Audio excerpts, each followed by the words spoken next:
الحمدللہ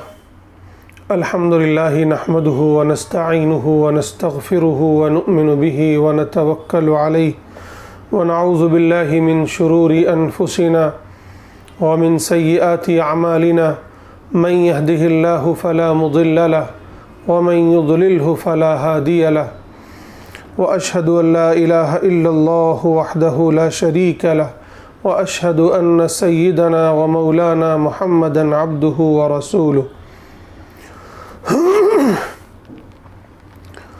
اعوذ باللہ من الشیطان الرجیم بسم اللہ الرحمن الرحیم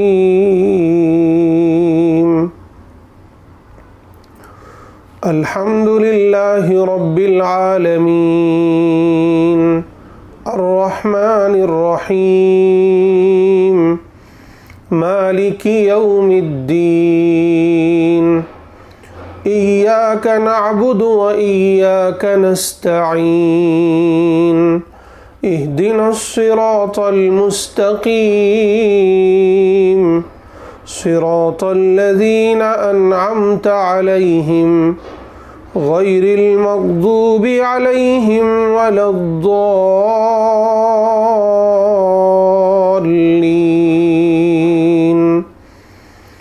آمین۔ بسم اللہ الرحمن الرحیم۔ شروع اللہ کے نام سے جو بڑا مہربان نہایت رحم والا ہے۔ الحمدللہ رب العالمین۔ تمام تعریفیں اللہ ہی کے لیے ہیں جو تمام جہانوں کا رب ہے۔ الرحمن الرحیم، جو بڑا مہربان نہایت رحم والا ہے۔ مالک یوم الدین، جو روز جزا کا یعنی بدلے کے دن کا مالک ہے۔ ایاک نعبد، اے ہمارے پروردگار ہم صرف تیری ہی بندگی کرتے ہیں، تیری ہی عبادت کرتے ہیں۔ وَإِيَّاكَ نَسْتَعِينُ، اور اے پروردگار ہم صرف تجھ سے ہی مدد چاہتے ہیں۔ اہدنا الصراط المستقیم، اے پروردگار تو ہمیں صراط مستقیم پر چلا یعنی سیدھے راستے پر چلا۔ صراط الذین انعمت علیہم، ان لوگوں کے راستے پر جن پر تیرا انعام ہوا، فضل ہوا۔ غیر المغضوب علیہم، نہ کہ ان لوگوں کے راستے پر جن پر تیرا غضب ہوا۔ ولا الضالین، اور نہ ہی ان لوگوں کے راستے پر جو گمراہ ہوئے اور سیدھی راہ سے بھٹک گئے۔ یہ سورۃ الفاتحہ ہے، اور سورۃ الفاتحہ بالکل ابتدائی دور کی یعنی مکے میں بالکل ابتدائی دور میں نازل ہونے والی سورتوں میں سے مکمل سورت یہی ہے۔ ترتیب نزولی دیکھا جائے تو 5واں نمبر اس کا آتا ہے، سورہ مدثر کے بعد اسی سورت کا نمبر آتا ہے، لیکن بحیثیت مکمل ایک سورت سب سے پہلے یہی سورت نازل ہوئی ہے۔ اس سورت کی بڑی فضیلتیں آئی ہیں، صرف ایک روایت آپ کے سامنے پیش کرتا ہوں۔ ترمذی کی روایت ہے، اللہ کے نبی صلی اللہ علیہ وسلم نے فرمایا، والذی نفسی بیدہ ما انزلت فی التوراۃ وفی الانجیل وفی الزبور وفی الفرقان مثلھا، کہ قسم ہے اس ذات کی جس کے قبضے میں میری جان ہے، نہ تورات میں، نہ انجیل میں، نہ زبور میں، نہ خود اس قرآن میں اس جیسی کوئی صورت نازل کی گئی ہے۔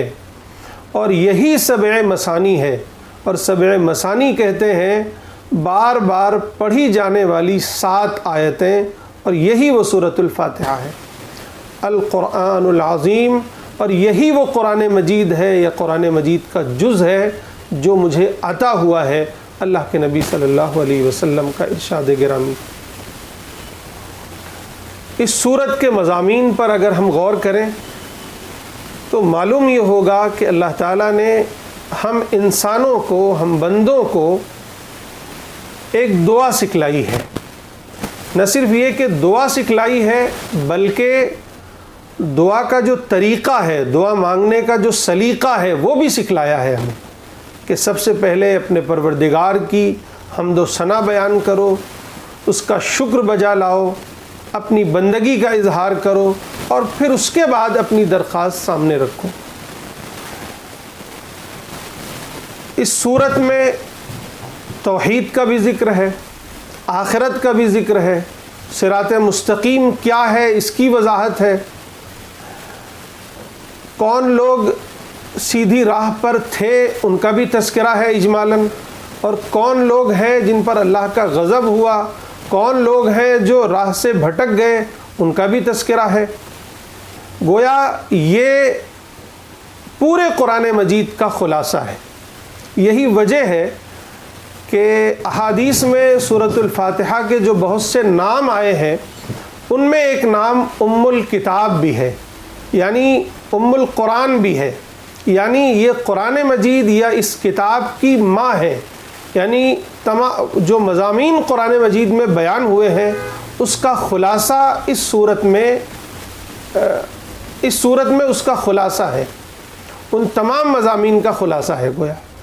اور یہ صورت ایک دعا ہے اور پورا قرآن اس کا جواب ہے۔ آئیے آیتوں کی تشریح دیکھتے ہیں۔ بسم اللہ الرحمن الرحیم، شروع اللہ کے نام سے جو بڑا مہربان نہایت رحم والا ہے۔ یہ اسلام یا قرآن یا اللہ تعالی ہمیں ایک سلیقہ، ایک تہذیب سکھا رہے ہیں کہ جب بھی کسی کام کا آغاز کرو تو اللہ کے نام سے کرو، پڑھنے کا آغاز کرو پھر بھی اللہ کے نام سے آغاز کرو۔ سورۃ العلق میں جو پہلی سورت نازل ہوئی، پہلی آیت نازل ہوئی، تو اللہ تعالیٰ نے ارشاد فرمایا تھا اقرأ بسم ربک الذی خلق، پڑھو اپنے اس رب کے نام سے جس نے تمہیں پیدا کیا ہے۔ تو یہاں جب پڑھنے کا آغاز کرایا گیا قرآن مجید کو یا اللہ کے کلام کو، تو بسم اللہ الرحمن الرحیم سے کرایا گیا، اللہ کے نام سے کرایا گیا۔ حدیث پاک میں بھی آتا ہے کہ کوئی اہم کام اگر کرنا ہو اور اس کی ابتدا اللہ کی حمد کے ساتھ، اللہ کے نام کے ساتھ نہ کیا جائے تو وہ کام ناتمام ہوتا ہے۔ یعنی ہمیں یہ سلیقہ سکھلایا گیا کہ جب بھی کوئی اچھا کام کرو، جب بھی کوئی محتم بالشان کام کرو، اہم کام کرو، تو اللہ کے نام کے ساتھ کرو، اللہ کی حمد و ثنا کے ساتھ کرو۔ ہم جب کہتے ہیں بسم اللہ الرحمن الرحیم تو گویا ہم دست دعا پھیلاتے ہیں، استعانت کا دامن اپنا پھیلاتے ہیں کہ پروردگار میں تیرے نام سے اس کام کی ابتدا کر رہا ہوں، تو میری مدد فرما۔ میں تیرے نام سے اس کام کی ابتدا کر رہا ہوں، تو مجھ پر رحم فرما۔ اور صفتیں بھی وہی لائی گئیں الرحمن الرحیم، کہ تو رحمتوں والا ہے، تو مہربانیوں والا ہے، تو ہم پر مہربان ہو جا، ہم پر رحمتیں نازل کر دے اور یہ کام میرا مکمل ہو جائے۔ گویا یہ بھی ایک دعا ہے۔ اس کے بعد سورۃ الفاتحہ شروع ہوتی ہے الحمدللہ رب العالمین، کہ تمام تعریفیں، حمد شکر کو بھی کہتے ہیں اور تعریف و ثنا کو بھی کہتے ہیں۔ تو پہلی آیت ہے جس میں فرمایا تمام تعریفیں، ہر طرح کی تعریف، دنیا میں کسی کی تعریف نہیں ہے سوائے اللہ کے۔ دنیا میں اگر کسی کی تعریف ہوتی ہے یا کوئی تعریف کے لائق ہے بھی تو وہ بھی انڈائریکٹ اللہ ہی کا دیا ہوا ہے، اللہ ہی کی عظمت اور اللہ ہی کی بڑائی کی طرف اشارہ ہے کہ جو کچھ بھی اس کے پاس ہے تعریف کے لائق وہ سب اللہ کا ہے، اللہ کا دیا ہوا ہے۔ تو تمام تعریفیں اللہ کے لیے ہیں، اور یہ کہ ہر طرح کا شکر، ہر طرح کے شکر کے جذبات بندہ انڈیل دیتا ہے اپنے پروردگار کے سامنے کہ پروردگار تیرا ہی شکر ہے، تو نے ہی یہ کائنات بنائی ہے، تو ہی میرا رب ہے، تو ہی میرا پالنہار ہے، تمام طرح کے شکر تیرے ہی لیے لائق ہے۔ تو یہ گویا پہلی آیت میں اللہ کی تعریف، اس کی حمد، اس کی ثنا اور اس کا شکر ادا کرنا ہمیں سکھایا گیا ہے۔ جو رب العالمین ہے، وہ اللہ جو رب العالمین ہے، رب المسلمین نہیں ہے۔ یا یہ کہ رب الانسان نہیں ہے بلکہ رب العالمین ہے، نہ صرف یہ کہ وہ صرف مسلمانوں کا رب ہے یا یہ کہ صرف انسانوں کا رب ہے، نہیں، بلکہ پوری کائنات کا رب ہے، کائنات کے ذرے ذرے کا رب ہے، بتا دیا گیا پہلی آیت میں۔ الرحمن الرحیم، وہ بڑا مہربان ہے، بڑا رحم کرنے والا ہے۔ اس دنیا میں اس کی رحمتیں دیکھیے، اس کی مہربانیاں دیکھیے کہ کوئی اسے مانے نہ مانے، اللہ اس پر رحم فرماتا ہے، اس پر شفقت فرماتا ہے، اسے ہر طرح کی نعمتوں سے نوازتا ہے۔ اور آخرت میں تو صرف اللہ نے واضح کر دیا ہے قرآن میں کہ اس کی رحمتیں، اس کی مہربانیاں، اس کا فضل صرف ان لوگوں پر ہوگا جو سیدھی راہ پر چلیں گے، جو اس کو تسلیم کریں گے، اسے مانیں گے، اس کے سچے دین کو قبول کریں گے۔ مالک یوم الدین، وہ بدلے کے دن کا مالک ہے۔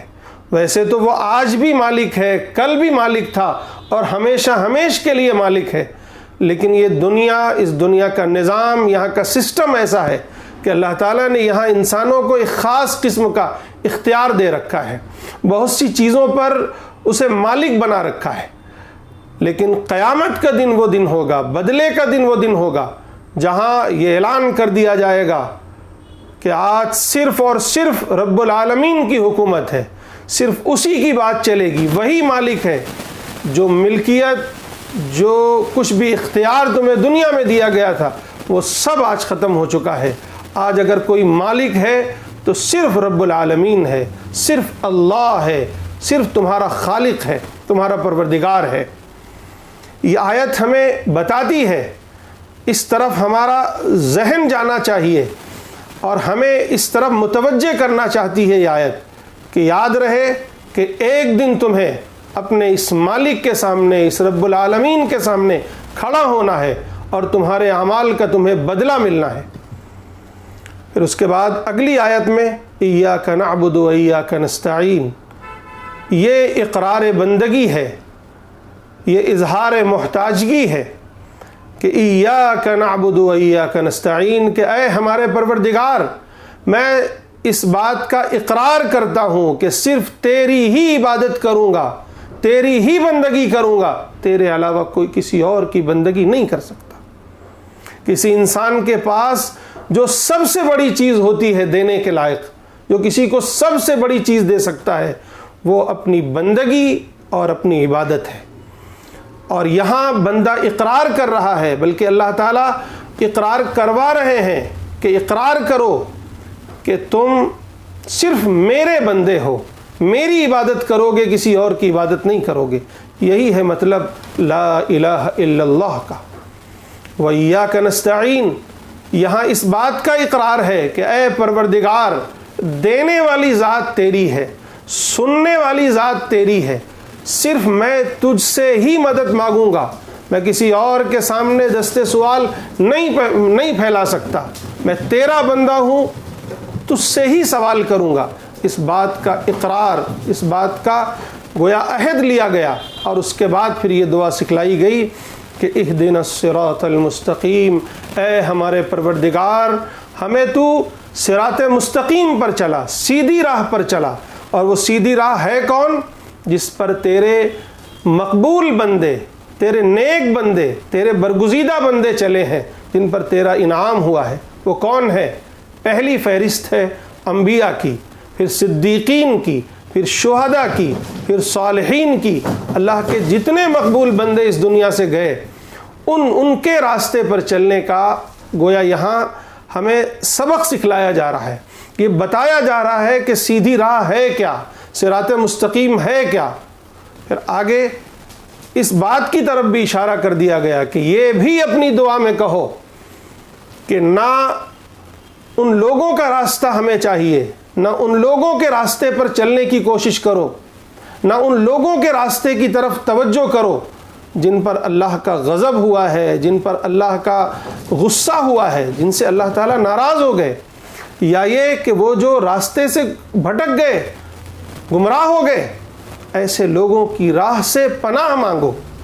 یہ آیت جہاں ایک طرف ہمارے لیے دعا ہے کہ ہم اللہ سے دعا مانگیں، وہیں ہمارے لیے ایک گائیڈ لائن ہے کہ ہم یہ طے کر لیں کہ ہمیں صراط مستقیم پر ہی چلنا ہے، اور صراط مستقیم کیا ہے؟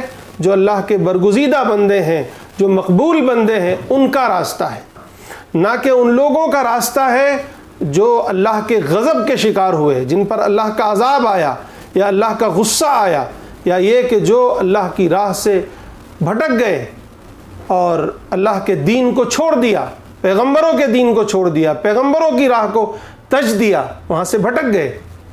یہ سورۃ الفاتحہ ہے، یہ دعا ہے۔ اب اس کا جواب ہمیں ملتا ہے پورا قرآن، پورے قرآن کی شکل میں ہمیں جواب ملتا ہے کہ الف لام میم ذالک الکتاب لا ریب فیہ، کہ یہ ہے وہ کتاب جس میں کوئی شک و شبے کی گنجائش نہیں، ھدی للمتقین۔ تم نے جس ہدایت کی طلب کی تھی، جس ہدایت کی دعا کی تھی، دیکھ لو یہ ہے وہ ہدایت نامہ۔ اگر تمہیں ہدایت چاہیے، رہنمائی چاہیے، سیدھی راہ چاہیے، صراط مستقیم کا راستہ چاہیے، تو پھر یہ قرآن ہے۔ اس قرآن کو پڑھو، سمجھو، اور پھر اس راہ کو پا کر اس پر چلنے کی کوشش کرو جس پر انبیاء چلے ہیں اور تمام برگزیدہ بندے چلے ہیں۔ میرے بھائیو، یہ سورۃ الفاتحہ اتنی اہم سورت ہے، یا یہ کہیے کہ اتنی اہم دعا ہے کہ اللہ تعالی ہمیں خود سکھا رہے ہیں، نمبر 1۔ نمبر 2، ہمیں روزانہ 5 مرتبہ جب اپنے دربار میں بلاتے ہیں، حاضری کی دعوت دیتے ہیں، تو پھر یہ حکم دے دیا گیا ہے، یہ لازمی قرار دے دیا گیا ہے کہ جب بھی میرے دربار میں کھڑے ہو، میرے لیے گویا نماز کے لیے جب کھڑے ہو، تو اس درخواست کو میرے سامنے پیش کرو، کیونکہ تمہاری سب سے بڑی ضرورت اگر کوئی چیز ہے تو یہی ہدایت اور رہنمائی ہے۔ اللہ کی ہدایت اور اس کی رہنمائی کے بغیر تم اس دنیا میں بھٹک جاؤ گے اور ہمیشہ ہمیشہ کی جہنم کا شکار ہو جاؤ گے۔ میرے بھائیوں، یہ دعا اتنی اہم ہے کہ 5 مرتبہ حاضری کے وقت ہمیں یہ سکھائی جاتی ہے۔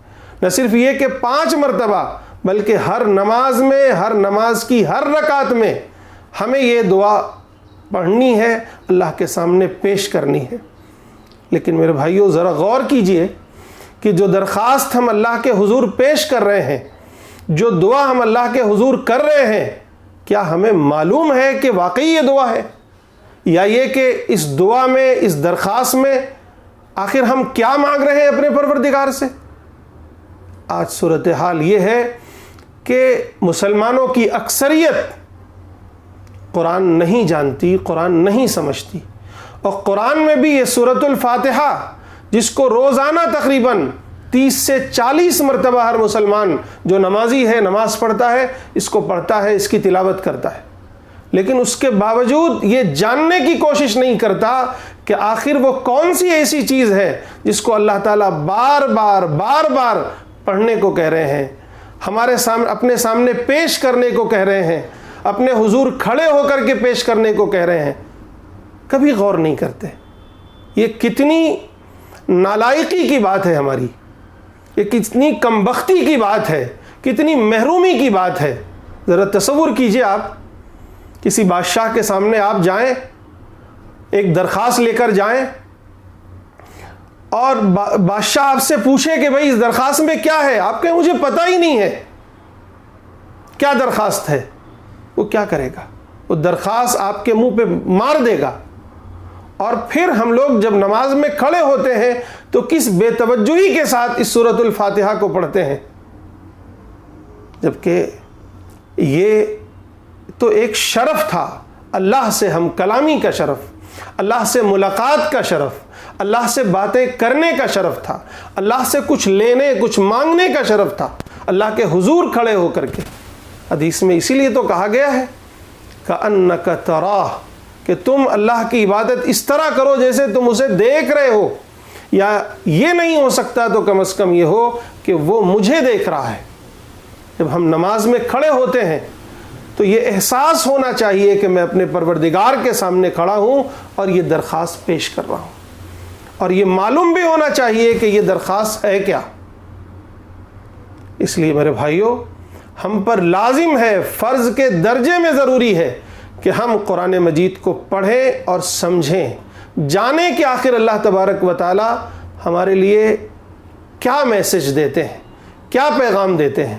اور خاص طور سے یہ سورۃ الفاتحہ جس کو ہم روزانہ بار بار دہراتے ہیں، کم از کم اس کے معنی اور اس کا مفہوم تو ہمیں معلوم ہونا چاہیے، اور اللہ کے حضور جب کھڑے ہوں تو بالکل توجہ کے ساتھ کھڑے ہوں، تاکہ جب ہم اللہ سے باتیں کریں تو پھر اللہ تعالیٰ کا جو جواب آئے وہ محسوس ہو۔ مسلم شریف کی روایت ہے، بہت مشہور روایت ہے، کہ اللہ تبارک و تعالیٰ ہمارے ہم کلامی کو نہ صرف یہ کہ سنتے ہیں، ہماری باتوں کو سنتے ہیں، ہمارے قرآن پڑھنے کو سنتے ہیں، ہماری سورۃ الفاتحہ کو سنتے ہیں، بلکہ ایک ایک آیتوں کا جواب دیتے ہیں۔ انشاءاللہ پھر کسی دن میں وہ پوری حدیث آپ کے سامنے پیش کروں گا کہ جب ہم ایک ایک آیتیں اللہ کے سامنے پڑھتے ہیں تو اللہ تعالیٰ ایک ایک آیتوں کا جواب دیتے ہیں۔ گویا یہ نماز نہیں، اللہ سے گفتگو ہے، اللہ سے ہم کلامی ہے، اللہ سے بات ہے۔ مختصر یہ میرے بھائیوں کہ یہ سورۃ الفاتحہ قرآن مجید کی سب سے پہلی سورت ہے۔ یہ اپنے مضامین کے لحاظ سے پورے قرآن مجید کا خلاصہ ہے۔ اس میں ایک طرف توحید کا بھی ذکر ہے، آخرت کا بھی ذکر ہے، صراط مستقیم کا خلاصہ بھی ہے، اور اللہ تعالیٰ نے ہمیں اس میں ایک سب سے بڑی یا سب سے اہم ترین جو ضرورت ہے ہماری، اس کی دعا بھی سکھلائی ہے، یعنی ہدایت اور رہنمائی، اور ہمیں اس کا طریقہ بھی سکھلایا ہے کہ اگر اپنے پروردگار سے تمہیں مانگنا ہے، کچھ پانا ہے تو کس طرح مانگو، کس طرح پاؤ، اور پھر اس کا جواب پورا قرآن مجید ہے کہ ہم قرآن مجید کو پڑھیں، سمجھیں اور اس پر عمل کریں۔ وہ یہی صراط مستقیم ہے، یہی انبیاء کا راستہ ہے، اور یہی تمام برگزیدہ لوگوں کا راستہ ہے۔ دعا ہے کہ اللہ تبارک و تعالی ہم سب کو صراط مستقیم پر چلائے اور قرآن مجید پڑھنے، سمجھنے اور اس پر عمل کی توفیق نصیب فرمائے، اور خاص طور سے یہ سورۃ الفاتحہ جو اتنا اہم ترین ہے ہمارے لیے کہ اللہ تعالیٰ نے بار بار اسے پڑھنے اور دہرانے کو کہا ہے، ہر حاضری میں ہمیں اپنے سامنے پیش کرنے کو کہا ہے، تو ہم اس کو بھی سمجھیں، اس کے مفہوم کو جانیں، اور پھر مکمل استحضار کے ساتھ اللہ کے حضور اس دعا کو پیش کریں اور اللہ سے مانگیں۔ اللہ تعالیٰ عمل کی توفیق نصیب فرمائے۔